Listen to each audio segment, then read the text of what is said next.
this is kind of what I would think heaven would be like, having all of you here today, especially on a Monday night. I know it's difficult for everyone to come out.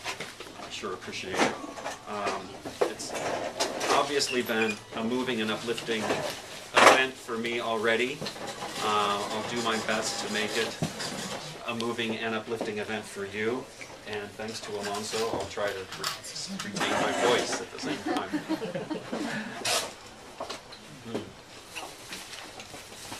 I wanted to cover three topics today. The how. Well, let's start with the why. The why, the how, and the fun of writing Oh Beautiful, an American Family in the 20th century. The first question, the most frequently asked question that I received is, why did you write the book? What motivated you to write the book? And there's a very simple answer. It was my parents' 50th wedding anniversary in 1999. Very grateful that we were just able to celebrate their 61st wedding anniversary. Alma was there soon before the anniversary, helping my mom and dad take care of each other. And it is such an honor for me to have Alma come up today from Naples. Thank you. With her friend Lisa.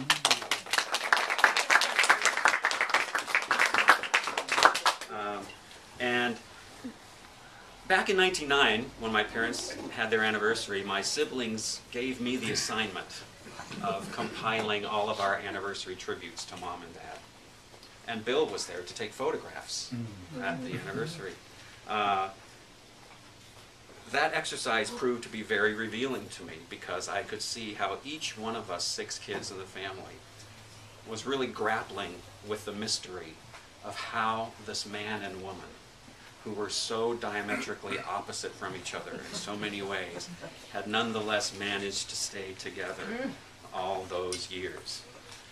And the more I thought about it, because I had the opportunity to let it sink in from various different angles, the more I thought about it, the more it struck me that we 6 kids were pretty mystifying ourselves.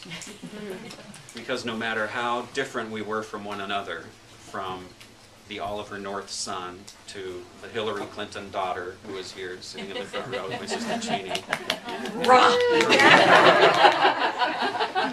Go blue! And on and on and on, and everything in between. No matter how different we nonetheless were still so tight-knit. And to be quite honest, it just didn't make any sense. And then I started to muse a bit about my grandparents, both from Italy and from Poland, and the stories that I'd heard about them when I was a kid. And those stories mostly had to do with the fierce arguments that were involved in the very decision to immigrate to America in the first place. And those arguments in general had to do with one person wanting to break free and the other person wanting desperately to keep the family intact. And you can guess who was the husband and who was the wife. So as I looked across the generations, there was a distinct pattern here. And I thought, you know, each one of us as individuals, in my family, and probably in a lot of other American families as well, represents more than ourselves. We represent something about America and something about the ongoing battle that takes place between the individual and the community in American life. And I wanted to explore that idea. And I thought, what better place to look than at my own family, which seemed to have so many extreme kinds of personalities all within the same family. And when I got into writing the book, the answer to the question why became clearer and clearer to me. And so I decided to emblazon it on one of the front pages of the book. The purpose is to bring out the best in all of us. And what I've tried to do in the story is to show how each of us can strike a healthy balance between the individual and the community, between individual freedom and community integrity in our own lives. It is a very difficult, challenging, painful thing to do, because by definition we are often in conflict with one another. But in my family, striking that balance has been the key to the good life in America. And I suspect the same is true for a lot of other families as well.